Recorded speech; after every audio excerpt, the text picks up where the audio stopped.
Pag-iksunan, padayon tas pagsimba kay ang Diyos humingon, nung kada magbuhat ta sa kapitong medya. Ha? So Punyas 1, versikulo 9, nagingon ang kasulatan, gidumtan ko sila ang mga nagasimba sama sa mga pagano. Unsa may pagsimba sa pagano? Para dili pa ginato makuha, no? Kung unsa ning pagano, pero gitun-an ta sa Biblia. Dito sa sunod, may balita na bersyon na, tanaw ninyo.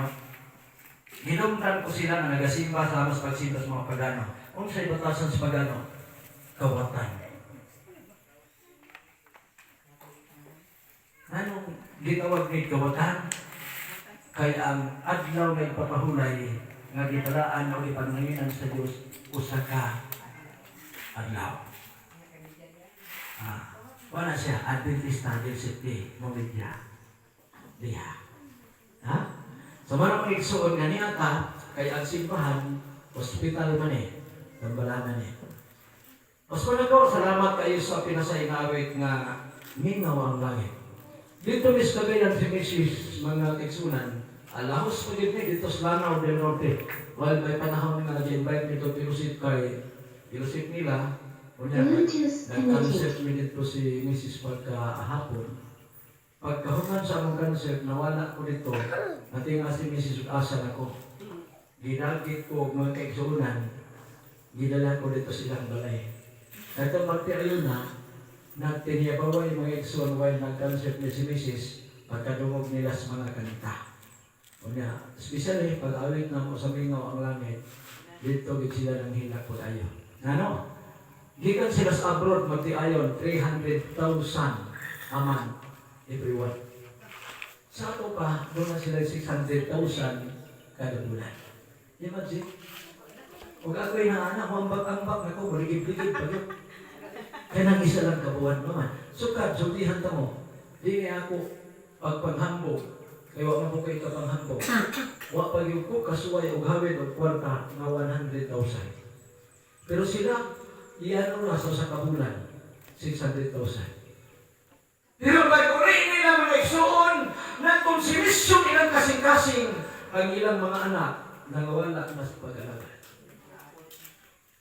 Manang pag-awit na matusmingaw ang langit, disumbong sa kuha. Siya kuya,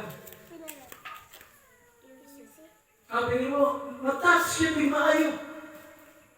Pinahuna-hunaan na mo, mag-unsa man yung kwarta nga mong nangkon, kuya nga mong gipagkabahanti ng mga kabataan na wala na sa ilang pagkanaga. Ngayon pa niya, kuya, kung musugot ka, balayan ka na mo diri. Kagaan ka na mo luti. Ako yung mugastos pagkabalay naman, na sila'y dako kayong hardware mga isuot. Tanan nga magkagabitan na mga kay pisong gastuhon, musugot lang ka. Balayan mo na mo diri, aron diri na mo puyo.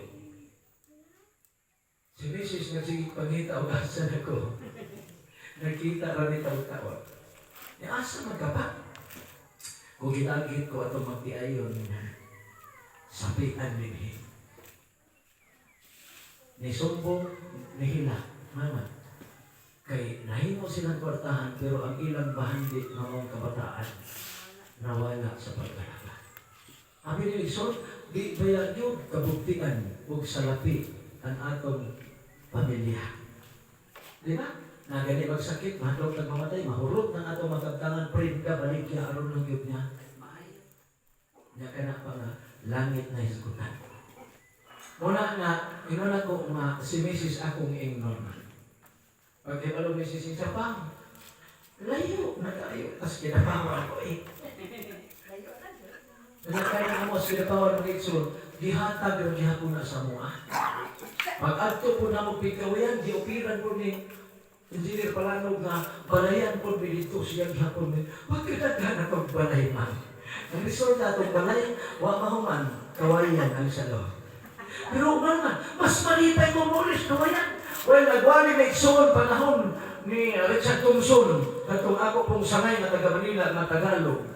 Nagwali ni dito sa Makilala kay hire man po siya sa among sponsor nagitan sa gawas kay suot. Ang wali ni Sanay pagkahuman sa wali na mo dito sa Makilala Naiwali sa Davao, sa Kasimana. Pagka Merkulis, may ulit siya kanila, ingon ang sponsor, Gadrex, dagan ka diri sa Davao, kay si Sangay ni mo, na apoy importante nga pinlit, ikaw mo'y makiwas diri, Merkulis, Huwebes, Biyernes, hangtod sa Sabado. Mo kung dagan ni si Mrs. sa Davao. Abi ni Maigsoon, tungod sa buhat sa Ginoo, bisagwa ni madatos kwarta, pero nalipay ko maayo Berglin. Ano naman? Kung di pa sa buhat sa Ginoo, di ni makatuyo. Kung hotel na pagkitaasa. Pero ang akong gikabalat ang Berglin, kay og mulinog ni kalit pagka. Matumpag ni, asa tapuniton. Muna ko ma, di ta mo puyong diri. Layo ray usa ka semana, usa ka buwan ang puyong diri. Moralyas ko diri, mibalik ko dito sa kawayan. Yan naman, kay bugnaw tayo. Yan naman, kaya kung ako hindi ko, naamang ko'y balay sa langit, nagkatong bulawan. Moto magtayo na kugingnan, si Mrs. Ningon, layo na kay kas kilapawan. Apin nyo, gusto niyo siyang mabalay na dito, Ningon na, layo na kay kilapawan, o naamo dito. Pero naamo dito, kini po yung layo ko na balayan ni, mugulit ni sa mga gibiyahe ng Wixon, alas 3 ka daw, hindi ka nang magkilala. Niabot mi dito sa Lanao del Norte, alas 7 gabi. Mapahuway lang mangihi, kaon ni, nagsagilay si Missy sa gitara niya, ito gitara na kung pati pagkakuha, ito original na Yamaha, basta maragkakam. Pag-abot na mo dito, namin kasimba ng business gabi kay Perti ng Pamaw. Gisugat pag yung may kulan na grabe kusuga. Yung wak kami kadumdum, kasi na, gikan may kiligan, parang lanaw, pila pa ka mga lulusog ka mong magian. Ang akong gibuhat kay Perti kusuga sa uwan, nagsunod-sunod rin ko itong trailer. Ito kasi mga kiligid, mga burmunto nito, sipat ko dito na eh. Perti kipuan na, hindi ko makita. Pag-abot na mo sa isano sa Lanao, Perti na nanong basahan. Tawag kami dito sa kuwan. Kaya musul pa rin sa Isidro. Mo ito mag-eksunan, ingnan ako itong eksunan to, Brother Green Silgas.